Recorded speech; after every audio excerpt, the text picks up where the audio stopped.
यीशु मसीह के कीमती नाम में मैं आप सभी का अभिवादन करती हूँ और आज इस बाइबल स्टडी में जो इवेंचुअल मिनिस्ट्री की तरफ से है मैं आप सबका स्वागत करती हूँ। और आज की बाइबल स्टडी के लिए हम देखेंगे मत्ती रचित सुसमाचार उसका 1 अध्याय उसका 29 वचन के बाद से हम देखेंगे और हम 29, 30 और 31 वचन को पढ़ने जा रहे हैं। वह तुरंत आराधनालय में से निकलकर याकूब और यूहन्ना के साथ सिमोन और आंद्रियास के घर आया। सिमोन की सास ज्वर से पीड़ित थी और उन्होंने तुरंत उसके विषय में उससे कहा। तब उसके पास जाकर उसका हाथ पकड़ के उसे उठाया और उसका ज्वर उतर गया और वह उसकी सेवा टहल करने लगी। Let's turn to Mark chapter 1, verses 29 to 31. और हमें ये समझना है कि मरकुस रचित सुसमाचार 1 अध्याय 29 और 31 और 30 वचन जो है। The disciples told Jesus about the illness of Peter's mother-in-law. और जो चेले थे उन्होंने पतरस की जो सास थी वो बीमार थी उसके बारे में यीशु मसीह को बताया। That shows Christians can always tell Jesus about the needs of others. और इसका मतलब ये है कि जो मसीह है वो जो दूसरों की जो जरूरत होती है उसके बारे में हमेशा यीशु मसीह से कह सकते हैं। Jesus healed this lady completely. और यीशु मसीह ने इस स्त्री को पूरी तरीके से चंगाई दी। She was able to get up at once and she prepared a meal for them. और वो एकदम से वहां से चंगी होके वो उठी और उनके लिए उसने खाना भी पका के दिया। Verses 32 to 34. संध्या के समय जब सूर्य डूब गया तो लोग सब बीमारों को और उन्हें जिसमें दुष्ट आत्माएं थी उसके पास लाए और सारा नगर द्वार पर इकट्ठा हुआ। उसने बहुतों को जो नाना प्रकार की बीमारियों से दुखी थे चंगा किया, बहुत सी दुष्ट आत्माओं को निकाला और दुष्ट आत्माओं को बोलने न दिया क्योंकि वे उसे पहचानती थी। People could not carry their sick relatives on the Sabbath. और जो लोग जो होते थे अपने बीमार रिश्तेदारों को सबत के दिन नहीं लेके आ सकते थे। The scribes taught that to carry something was work. क्योंकि जो वहाँ के स्क्राइब्स थे जो परमेश्वर के वचन को बताते थे वो कहते थे कि ऐसा करना एक काम को दर्शाता है। The Sabbath ended with the sunset on Saturday. और उनका जो सबत का जो दिन होता था जब सूर्यास्त होता था शनिवार के दिन तब खत्म होता है। Then they brought their sick friends and relatives to Jesus. और उसके बाद वो अपने जो बीमार जो दोस्त और रिश्तेदार होते थे उनको यीशु के पास लेकर आते थे। Verse 34. उसने बहुतों को जो नाना प्रकार की बीमारियों से दुखी थे चंगा किया, बहुत सी दुष्ट आत्माओं को निकाला और दुष्ट आत्माओं को बोलने ना दिया क्योंकि वे उसे पहचानती थी। Jesus was Messiah who would free them from sin. और यीशु मसीह जो है वो मसीहा था जो उन्हें उस पाप से आजाद करता था। Jesus came here not to give political freedom, और यीशु यहाँ पे जो आया वो राजनीतिक स्वतंत्रता देने के लिए नहीं आया, but their thoughts of him as a political leader. लेकिन कुछ लोगों ने सोचा कि वो एक राजनीतिक एक नेता की तरह बनेगा। Verses 35 to 39. भोर को दिन निकलने से बहुत पहले वह उठकर निकला और एक जंगली स्थान में गया और वहां प्रार्थना करने लगा। तब सिमोन और उसके साथी उसकी खोज में गए। जब वो मिला तो उसने उससे कहा, सब लोग तुझे ढूंढ रहे हैं।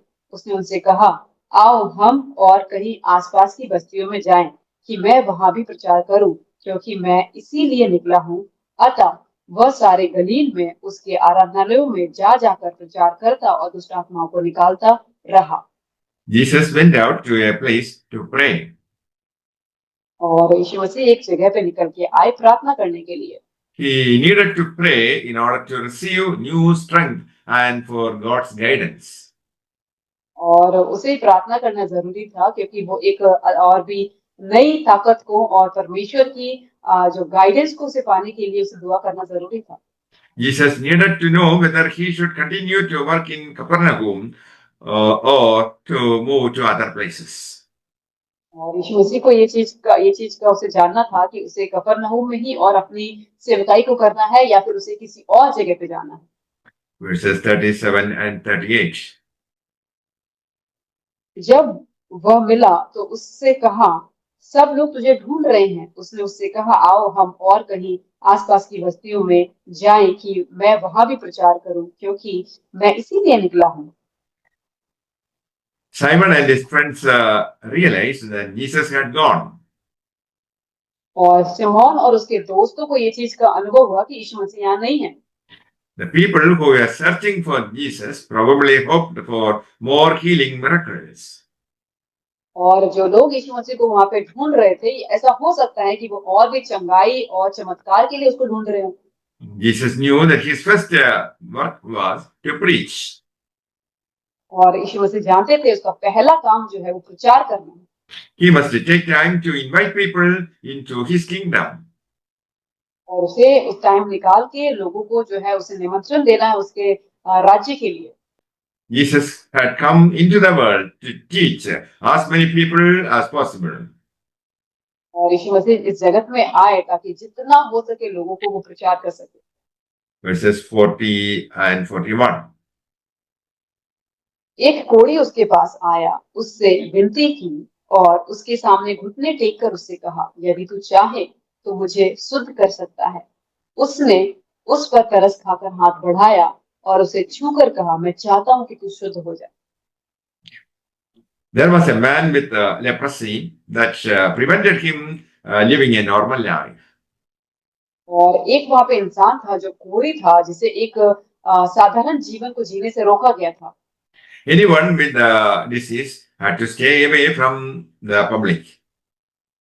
और कोई भी जो एक कोढ़ का जो रोगी होता था, उसे पब्लिक जहाँ पे होती है, लोग होते थे, वहां से उसे दूर रहना पड़ता था। He had to suffer from his disease and also loneliness. और उसे अपने बीमार को उससे उसको सहना पड़ता था और उसके अकेलेपन से भी उसको झेलना पड़ता था। This man approached Jesus Christ. और इस इंसान ने यीशु मसीह को के पास गया। He believed that Jesus had the power to heal him. और उसको उसको ये यकीन था कि यीशु मसीह के पास वो ताकत है कि जो उसको चंगाई दे सकता है। Jesus touched the man who had the skin disease. और यीशु मसीह ने उसको छुआ, उस व्यक्ति को जिसका वो शरीर का जो रोग था। When Jesus did that, Jesus showed his love. और जब यीशु मसीह ने ये किया, उसके लिए यीशु मसीह ने अपने प्रेम को दिखाया उसके प्रति। Jews would not touch anyone who had such a disease. और आप तो कभी भी ऐसे लोगों को नहीं आप छूते जिसके पास ऐसी बीमारियां होती हैं। They believed that such an action would make them unholy. और क्योंकि वो ऐसा सोचते हैं कि अगर वो ऐसा करेंगे तो वो उनको अपवित्र बना देगा। Verses 42 to 44. और तुरंत उसका कोढ़ जाता रहा और वह शुद्ध हो गया। तब उसने उसे चिताकर तुरंत विदा किया। और उसने उससे कहा, देख किसी से कुछ मत कहना, परंतु जाकर अपने आप को याजक को दिखा और अपने शुद्ध होने के विषय में जो कुछ मूसा ने ठहराया है उसे भेंट चढ़ा कि उस पर गवाही हो। Jesus was obeying the law when he sent the man to the priest. और यीशु मसीह ने उस नियम को माना जब उसने उसको याजक के पास भेजा। The priest would examine him and the priest would decide that he was healthy again. और जो याजक है वो उसको चेक करेगा, उसे देखेगा और वो उसके बाद वो इस निर्णय को लेगा कि वो फिर से स्वस्थ है कि नहीं। After the man had carried out the proper ceremonies, he would be able to mix with other people again. और सब कुछ जांच प्रचार करके और जो कुछ भी उनके नियम कानून थे सब कुछ करने के बाद ही वो फिर से उस पब्लिक में वो फिर से आ सकता था। हम 44 और 45 वचन फिर से पढ़ेंगे।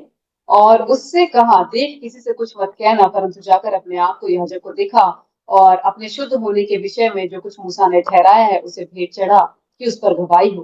परंतु वह बाहर जाकर इस बात का बहुत प्रचार करने और यहाँ तक फैलाने लगा कि यीशु फिर खुल्लम खुल्ला नगर में ना जा सका, परंतु बाहर जंगली स्थानों में रहा और चारों ओर से लोग उसके पास आते रहे। May the Lord bless you all with these words. Amen. यीशु आपको इन वचनों के द्वारा आशीष करें। आमीन।